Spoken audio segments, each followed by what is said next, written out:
반갑습니다. 와룡봉추입니다. 자, 오늘 10월 6일 오전입니다.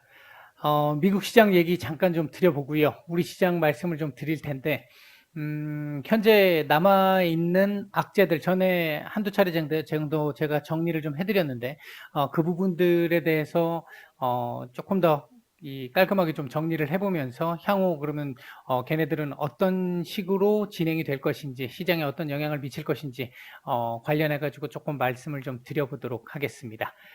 얘기를 들어보시고 도움이 되셨다고 생각되시는 분들은 구독, 좋아요 한 번씩 눌러주시면 감사하겠습니다. 자, 그렇다면 먼저 남아있는 악재들에 관련된 얘기부터 조금 드려보겠습니다. 자, 바로 가보죠. 이거 왜 이렇게 됐죠? 자, 현재 일단 남아있는 악재들을 보게 되면요. 일단 기본적으로 부채한도 협상 남아있습니다.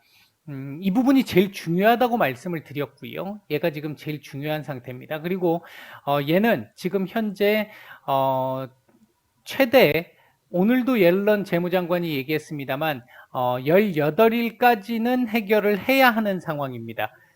이번 주 일단 척 슈머 민주당 이 상원 원내대표가 이번 주 안에 이 표결을 하겠다라고 얘기를 한 상태인데 다음 주까지 밀리게 되면 아무래도 이제 소위 속된 표현으로 좀 쫄리는 상황이 나올 수 있기 때문에 그 전에 해결을 해야 된다라고 얘기를 하는 부분이었고요.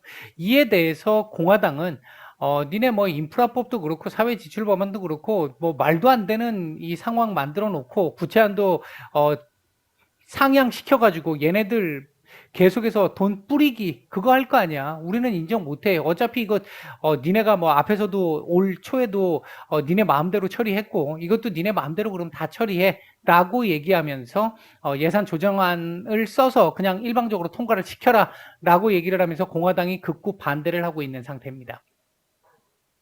그런 가운데 어제 오후에 한 2시 조금 넘어서 우리 시간으로 2시 조금 넘어서 바이든 대통령이 지금 현재 사회 지출 법안 관련해 가지고 한편으로는 공화당 뭐 얘네들이 지금 미국을 망치고 있다, 협상을 너무 안 한다 이런 쪽으로 이제 압박을 함과 동시에 진보주의자들, 민주당 내 하원의 진보주의자들을 대상으로 해서 사회지출 법안 기존 3.5조 이때까지 계속 얘기를 했던 부분이었는데 이거 1.9조에서 2.2조 정도까지 낮출 수 있어. 낮추는 거 충분히 동의해.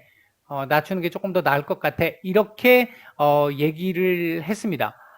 요 얘기가 나오면서 일단은 조금 더 합의 가능성이 높아진 상태죠. 그동안 제가 계속 말씀을 드렸던 부분이 이거 깎일 가능성, 증세와 관련된 부분에서도 조금 깎일 가능성 이 말씀을 계속 드렸잖아요. 그게 깎여야 아마 합의가 될 거라고.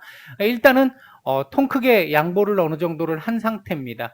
그러나 물론 공화당 쪽에서는 지금 현재 아직 공식 반응은 없고요. 민주당 내에서 계속 반대를 해왔던 조 맨친 의원 1.5조 위에서는 나는 할 생각 없어 라고 얘기를 했는데 바이든 대통령이 요 안을 제시를 하자 뭐 완전히 배제하고 있지는 않아 라고 얘기하면서 합의 가능성을 조금 높여주는 흐름을 만들어줬습니다. 어제 이 부분이 조금 시장에 이 우호적으로 작용을 했고 근본적으로 최근에 하락하고 있는 부분이 뭐 여러 가지 악재들이 지금 많습니다만 메인은 얘입니다. 그렇기 때문에 얘가 어제 합의 가능성을 보였기 때문에 어제 국채금리가 상승을 했음에도 불구하고 기술주 중심의 상승이 강하게 나오면서 3대 증시의 반등이 나온 거고요. 아마 빠르면 이번 주 얘는 뭐 늦어도 다음 주까지는 18일까지는 안 갈 거라고 보고 이번 주 늦어도 다음 주 정도까지는 얘는 해결이 되지 않을까 생각이 됩니다. 얘가 해결이 된다라고 한다면 이달 말 안으로 얘와 얘도 물론 조금 깎일 가능성 아직 충분히 남아 있죠. 1.9조에서 2.2조 지금 여기서 조금 더 깎일 가능성도 있습니다. 어쨌든 해결이 될 가능성이 좀 있어 보인다. 이렇게 말씀을 드릴 수 있는 부분. 그렇다면 얘의 불확실성은 1차적으로는 이번 주에서 다음 주까지 그리고 이 두 부분까지 최종적으로 2차적인 해소가 되는 부분은 이달 말까지 달 말까지 이렇게 정리를 해볼 수 있을 것 같습니다. 자, 중국의 전력난과 관련한 부분, 이것도 지금 시장을 크게 짓누르고 있는 부분이죠. 이게 중국의 전력난으로 인해 가지고 현재 공급망 사태에 더 큰 영향을 주고 있는, 애플도 지금 공장이 쓴 상태고요. 테슬라도 지금 조금 공장이 쓴 상태고, 그 중국 쪽에 이런 모습이기 때문에 굉장히 지금 우려가 지금 커져 있는 상태죠. 했는데 요거 자체도 제가 보는 시각에는 최대 이달 말까지는 대략 일정 이상은 해결이 되지 않을까. 완전 해결은 안 됩니다. 이건 완전 해결은 어렵다고 보고요. 아마 완전 해결까지 가려면 내년 넘어까지 가야 될 거라고 보는데, 일단 시장에서 우려가 되는 정도의 수준까지 해결하기까지는 최대 이달 말 정도까지를 보고 있습니다. 어제 마침 은근슬쩍 기존에 미중 무역 분쟁이 계속되는 가운데 호주가 미국의 손을 들어줬죠. 호주에 있는 그 미군 기지 쪽에서 호주가 미국의 손을 들어줬죠. 이렇게 되니까 중국이 이에 반발을 해서 삐져서 호주산 석탄 수입을 작년 10월부터 금지를 한 상태입니다. 그 여파가 지금 나오고 있는 거고요. 중국 쪽에서 시진핑 주석이 뭐 각구의 방안을 강구해라라고 얘기를 한 가운데, 지난주에 그 얘기가 나온 가운데 어제 은근슬쩍 호주산 석탄을 중국이 다시 수입하고 있다라는 얘기가 나왔죠.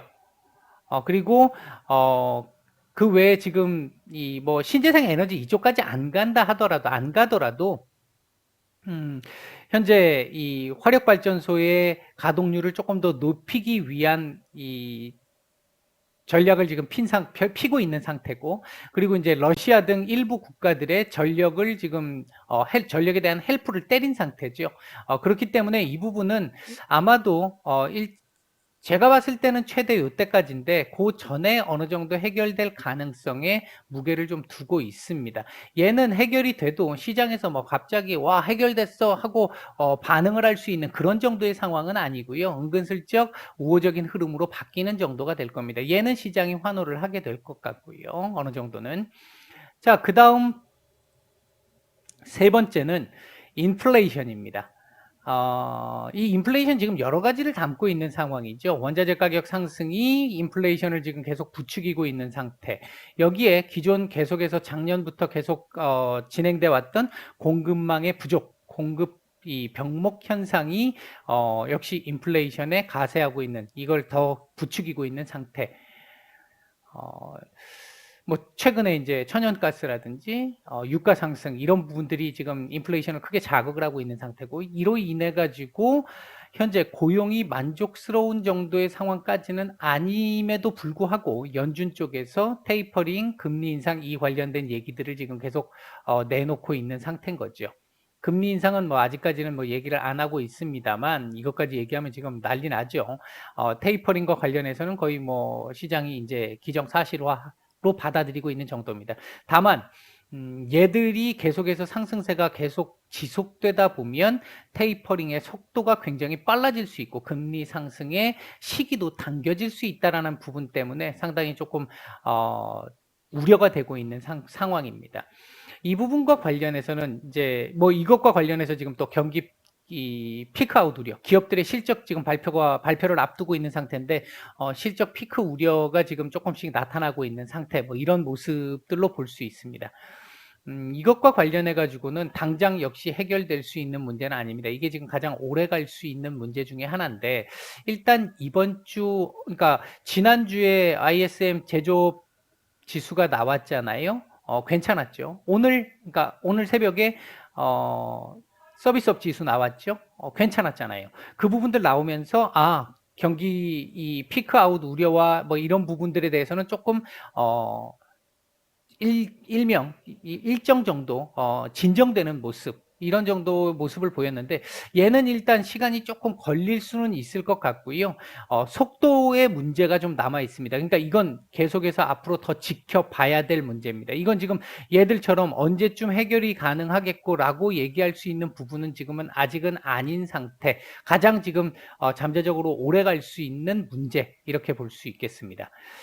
그다음 이제 네 번째 우리 시장 자체로만 놓고 보면 우리 정부의 대출 규제 등을 중심으로 한 각종 신용 규제 정책들 이로 인해서 개인들의 수급이 받쳐주기가 조금 어려운 상태. 오늘도 어제도 그랬고 오늘도 신용 반대 매매가 아침에 장전에 제법 좀 나왔던데 그 부분과 관련해서 시장을 받쳐줄 수 있는 수급이 조금 약해질 수 있다는 것. 한편으로는 외국인들이 갖고 놀기가 아주 좋아지는 상태가 된다는 것. 이 부분이 이제 조금 좀 부담이 될 수 있는 요인은 되겠습니다. 일단 지금 현재 시장을 가장 강하게 누르고 있는 부분은 얘입니다. 얘만 해결이 되면 물론 이 중에 어떤 거든 하나씩 해결되는 실마리를 보인다면 시장은 일정 정도 지금 최근에 조정세가 제법 컸기 때문에 뭐 나스닥 기준으로 보면 10% 정도 조정이 나왔잖아요. 조정이 단기적으로 조정이 좀 컸기 때문에 시장은 좀 안정을 찾아갈 가능성이 높습니다. 그 중에서도 얘가 해결된다라고 한다면 반등세도 일정 정도 이상은 괜찮게 나올 수 있겠다. 일단 제가 정리해서 말씀드릴 수 있는 부분은 이 부분입니다.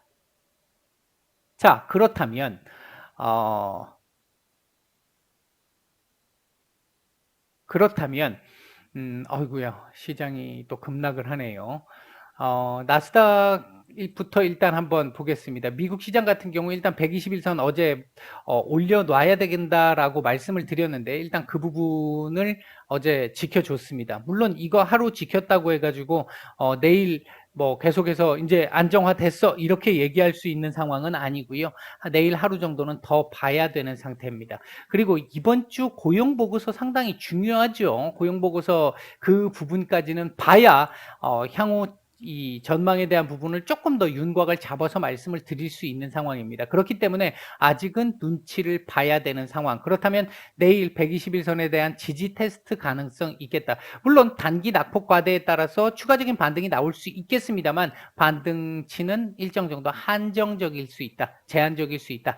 이렇게 일단 말씀을 드리겠고 121선 지지하면서 오늘 고가 부근에서만 놀아줘도 큰 문제는 없는 정도의 흐름이 되겠다. 최근에 이 하락에 대한 하방 경직을 확보하려는 움직임으로 해석할 수 있는 정도의 상황은 되겠다. 일단 그렇게 간단하게 정리를 해드리겠고요. 어제 뭐 미국 증시 관련해 가지고 말씀드릴 부분이 조금 있긴 합니다만 뭐 일단 앞에서 얘기를 좀 드린 부분이 있기 때문에 그걸로 일단 대신하겠고요. 갑자기 시장이 이 영상을 찍기 시작하면서부터 갑자기 지금 지수가 급락을 하고 있는데 이 부분은 조금 더 체크를 좀 해봐야 될 것 같습니다.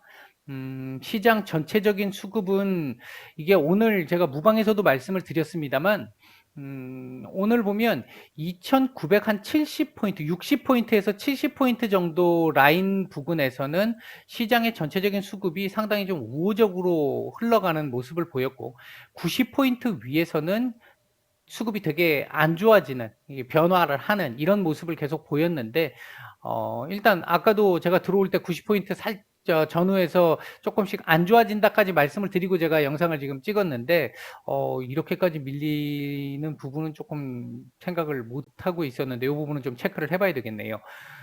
그리고 지금 현재 시장의 전체적인 수급은 조금 우호적으로 바뀌었습니다. 외국인들의 매도가 일단은 선물도 매도로 돌아섰네요. 매도가 나오고 있는데 일단 코스닥은 조금 매도가 좀 많이 나오고 있습니다만 그 외에는 아직은 뭐 크게 의미 있는 정도의 수준의 매도는 아니다. 아직은 조금 더 지켜봐야 되는 정도의 수준이다. 일단 그렇게 볼 수 있겠습니다. 오늘 뭐가 떨어져서 이렇게 많이 내려온 걸까요? 일단 오늘 저가 항공 섹터들 좀 하락폭을 좀 키우고 있고요. 리오프닝이 좀 하락을 좀 키우고 있고 인터넷 섹터들이 좀 올라오고 있네요. 게임 섹터들. 아침에 움직였던 섹터들이 제법 다들 좀 밀리는 모습입니다. 일단 뭐 지금 살짝 반등이 나오고 있는데 제가 오늘 보는 시각에서는요. 어제도 제가 말씀을 드렸는데 오늘 이렇게까지 만들면 안 좋은데요. 오늘 일단 3,000포인트에 최대한 갖다 붙여야 됩니다. 3,000포인트까지 회복하는 게 사실 좀 부담스럽거든요. 어제도 말씀드렸지만 부담스럽거든요. 3,000포인트까지 안 가더라도 2,990포인트 위에서 마감을 하는 정도까지는 최소한 나와야 합니다. 그 정도까지는 나와줘야 요 3,000포인트 내일이라도 바로 회복이 가능한 정도의 흐름. 아까 말씀드렸듯이 미국 시장이 오늘 보합권 전후에서 움직인다든지 121선 테스트 정도 나온다라고 했었을 때 우리 시장 3,000포인트 내일 도전하면서 다시 재탈환 정도의 흐름이 나올 수 있거든요. 그렇게 되면 어느 정도 이 자리에서 눈치를 보면서 이 흐름을 만들어낼 수 있는 상황인데, 만약 오늘 2,990포인트 정도까지라도 하다못해 2,990포인트입니다. 그 정도까지라도 오늘 올리지 못하는 상황으로 마감을 하게 된다라고 한다면, 제가 볼 때는 어제 말씀드렸던 일정 부분에 약간의 아주 본인 지금 주식의 비중을 확 줄이거나 그럴 정도는 아닙니다만, 일부 약간의 비중이라도 좀 줄이는 게 일단은 좀 더 안전한 방법이 아닐까, 좀 더 나은 선택이 아닐까, 일단 그 말씀 계속 드리겠고요. 오늘 처음에 제가 들어올 때는 요렇게 해서 요렇게 안정만 되면 어제 말씀드렸던 최소 조건은 일단 만족을 시키는 거기 때문에 대응과 관련해서 일부 약간의 현금화와 관련해서 아직까지는 좀 더 지켜봐도 된다, 이렇게 말씀을 드리려고 생각을 하고 들어왔던 건데, 지금 현재 상황으로 봐서는 오늘 종가까지 못 올려준다면 그런 흐름이 나올 수도 있겠습니다. 이게 오늘 잠깐만요. 홍콩 시장도 괜찮은데요. 뭐가 문제인지 일단 좀 그 부분은 좀 더 찾아보고 아마 오후장에 조금 더 말씀을 좀 드려야 될 것 같습니다. 현재 어제 시장의 하락 급락을 주도했던 셀트리온 아침에 조금 반등이 좀 나왔는데 지금 현재 보합까지 지금 다시 내려온 상태고요. 외국인들 현재 매수 중인 종목이 셀트리온입니다. 그리고 LG화학이고요. 매도 상위 쪽에서는 삼성전자 정도가 눈에 띄는 정도의 매도 나오고 있습니다. 코스닥 쪽에서는 일단 리오프닝 관련해 가지고 지금 순환매 나오고 있잖아요. 처음에 이 항공 관련, 이제 여행 관련, 그다음 항공 관련, 그다음에 이제 엔터 관련, 이렇게 지금 계속 이 순환매가 지금 나오고 있는 상태인데, 현재 코스닥 쪽에서는 SM, HLB, 네이처셀, HLB 생명과학, 위메이드 이런 종목들 정도가 외국인들 매수가 조금 눈에 띄는 정도의 매수를 보이고 있습니다. 매도 상위 쪽에서는 KH바텍, 대주전자재료, 리노공업, 서진시스템, 파인테크닉스, 펄어비스 정도가 매도 상위 쪽에 위치를 하고 있습니다. 현재 움직이고 있는 섹터들은 아까 말씀드렸던 섹터들 말고는 특별하게 지금 더 눈에 띄는 섹터들은 보이지 않고 있고요. 오늘 하락을 주도하고 있는 게 그러니까 항공 섹터들이고, 나머지 섹터들도 그렇게 아주 심하진 않은데, 리오프닝 섹터들이 일단 조금 약세를 보이고 있는 부분이 조금 오늘 특징적인 부분이네요. 일단 오늘 막판까지 다시 2,990포인트 위로 올려주고 마감하기를 기대를 해보면서 일단 마감하도록 하겠습니다.